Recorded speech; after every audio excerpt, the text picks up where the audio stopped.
Congress government Revanth Reddy CM ఉన్నారు.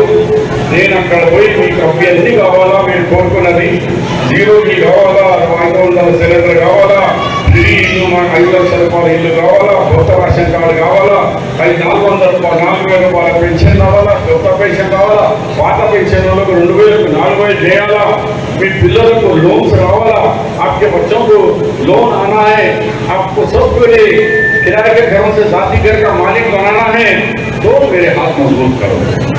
मेरे हाथ मजबूत करने का मतलब है आपके निशान को जाकर बटन दबाओ, सुरेश शेट्टर जीतेगा। अब बीआरएस में सोच खड़ा हो जाएगा।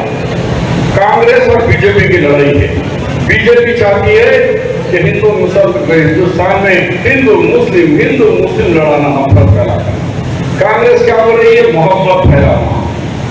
कांग्रेस का नारा है मोहब्बत।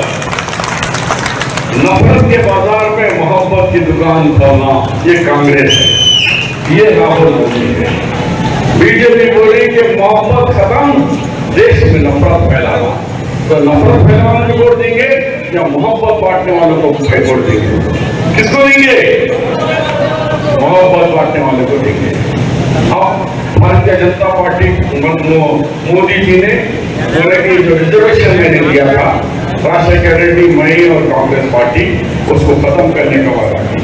अल्लाह मैनेजमेंट नजदीक है, वहां तस्वीर करते कहे मेरे दिल में जब तक जान है मैं मुसलमानों का रिजर्वेशन खत्म करके रहूंगा।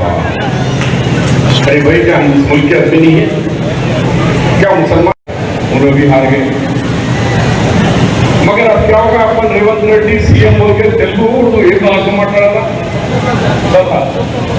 రేవంత్ రెడ్డి గారికి వెళ్తా ఉంటే మన ఇట్లా చెప్పి రేవంత్ రెడ్డి మాకు కామారెడ్డి చీఫ్ మినిస్టర్ అంటుండే, ఇప్పుడేమో కొడంగల్ చీఫ్ మినిస్టర్ అని చెప్పుకుంటున్నాను. చూడకూడదు. నేను గెలిచి ఉంటే నేను కూడా పెద్ద పదవిలో ఉంటుండే. అయినా ఓడిపోయినా మళ్ళా నాకు ఎస్సీ ఎస్టీ బీసీ